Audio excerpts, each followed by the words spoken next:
6 mois avant sa disparition soudaine, Delphine Jubilard avait rencontré un autre homme.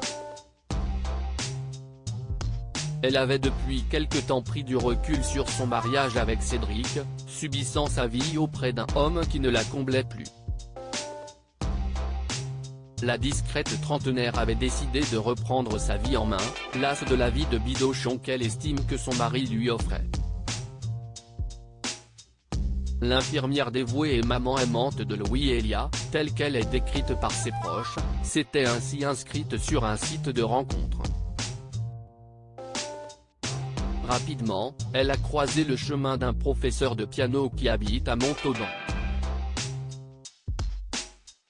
Dans le feuilleton du Figaro sur l'affaire non résolue, on en apprend plus sur leur rencontre et leur couple.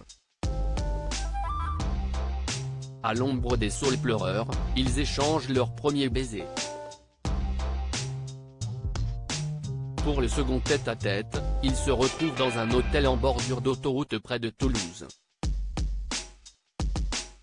Leurs premières étreintes se nouent dans une chambre réservée à la journée, aux murs blafards et à la moquette anthracite, écrit le Figaro.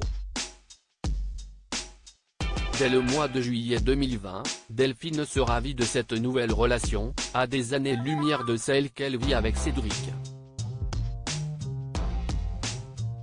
Ce dernier, provocateur souvent grossier, a souvent été embarrassant en public.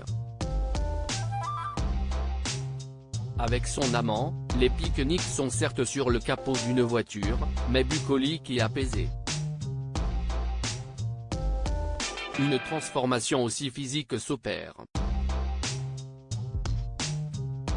Ses proches remarquent qu'elle fait plus attention à elle. Delphine troque ses pyjamas confortables pour de la lingerie fine, qu'elle prend soin de laisser dans le casier de la clinique, lit-on dans le quotidien.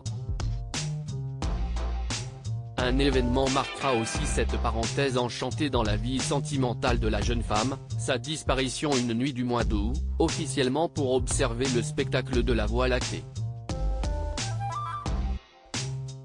Officieusement, pour appeler son amant. Loin d'être une amourette, cette histoire s'est transformée en avenir pour Delphine.